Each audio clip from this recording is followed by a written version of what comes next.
ప్రకాశం జిల్లా వైసీపీ సీట్ల ఎంపికలో సస్పెన్స్ కొనసాగుతోంది. వైసీపీ 3వ లిస్టులో ఒంగోలు ఎంపీ మాగుంట శ్రీనివాసులరెడ్డి పేరు లేకపోవడంతో మరింత ఉత్కంఠ పెరిగింది. మాగుంట కోసం బాలినేని శ్రీనివాస్ పట్టుబడుతున్నారు. ఇదే అంశానికి సంబంధించిన పూర్తి అప్డేట్స్ ఒంగోలు నుంచి మా ప్రతినిధి సురేష్ ఫోన్ లైన్ లో ఉన్నారు. సురేష్, స్వాతి, ప్రకాశం జిల్లా సంబంధించి వైసీపీ థర్డ్ లిస్ట్ లో కీలక పరిణామాలు చోటు చేసుకుంటాయని అందరూ భావించారు. అయితే గత కొద్ది రోజులుగా ఒంగోలు ఎంపీగా మాగుంటను తిరిగి ఖరారు చేయాలంటూ వైసీపీ చెందిన కీలక నేత బాలినేని శ్రీనివాసరెడ్డి వైసీపీ అధిష్టానాన్ని కోరుతూ వస్తున్నారు. అయితే ఆయనకు సీటు ఇవ్వలేమని వైసీపీ అధిష్టానం స్పష్టత ఇచ్చిన నేపథ్యంలో ఆయన కినుక వహించి విజయవాడ నుంచి హైదరాబాద్ తిరిగి వెళ్లారు. అదేవిధంగా మార్కాపురం సీటుకు సంబంధించి మాజీ ఎమ్మెల్యే జంక వెంకటరెడ్డి కూడా సీటును ఖరారు చేయాలంటూ ఆయన పలుసార్లు అధిష్టానానికి సూచనలు చేశారు. అయితే ఆయనకు కూడా చివరి నిమిషం వరకు జంకే వెంకటరెడ్డి కూడా సీటు ఖరారవుతుందని పెద్ద ఎత్తున ప్రచారం జరిగింది. కానీ వైసీపీ లిస్ట్ లో మాత్రం ఆయన పేరు కూడా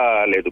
మరోవైపు ఒంగోలులో 25,000 మంది పేదలకు సంబంధించిన భూములకు నగదు వేసే వ్యవహారంలో కూడా అధిష్టానం నుంచి స్పష్టత రాని నేపథ్యంలో ఆయన కినుకు వహించినట్లు తెలుస్తుంది.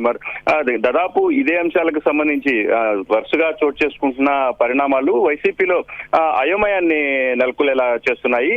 దాంతో పాటు ఇవాళ జరగనున్న కొండేపి సంతనూతలపాడు కొత్త ఇన్ఛార్జీలను, అదే మంత్రులు ఆదిమూలపు సురేష్, అదేవిధంగా మేరుగు నాగార్జునలకు సంబంధించిన పరిచయ కార్యక్రమాలకు ఎంపీ విజయసాయిరెడ్డి అక్కడికి వస్తున్న నేపథ్యంలో బాలినేని కూడా రావాలని ఆహ్వానించారు. అయితే ఆ కార్యక్రమాలకు ఆయన గైర్హాజరవుతున్న నేపథ్యంలో పెద్ద ఎత్తున అక్కడ ఉన్న ఆయన సంబంధించిన అభిమానులు, అనునాయులు కూడా ఆ కార్యక్రమాలకు వస్తారా లేదా అనే సస్పెన్స్ మాత్రం కొనసాగుతుంది. మొత్తం మీద బాలినేని ఎపిసోడ్ తో అటు వైసీపీ జిల్లాతో పాటు హైకమాండ్ కూడా పూర్తి స్థాయి అయోమయం నెలకొన్న పరిస్థితి. బాలినేని ఏం చేయబోతున్నారు అనే విషయాల్లో మాత్రం వైసీపీ శ్రేణులు ఆసక్తిగా ఎదురు చూస్తున్న పరిస్థితి. స్వాతి.